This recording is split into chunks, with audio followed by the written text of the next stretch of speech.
A bibliographic database offers various types of academic content, such as journals, articles, ebooks, book chapters, or conference papers. A bibliographic database will sometimes offer a link to the full text, but all articles might not have direct access to the full text depending on copyright restriction.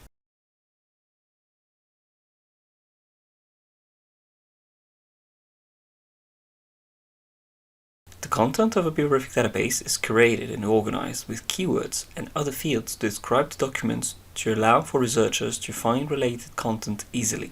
The description of the content will be associated to various filters. Those filters will allow you to find relevant information quicker and more effectively once you have done a search.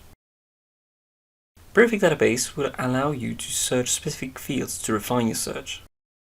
For example, searching the field abstract or the field title for a specific keyword will allow you to find content that will be more likely to be specifically about the subject you're interested in.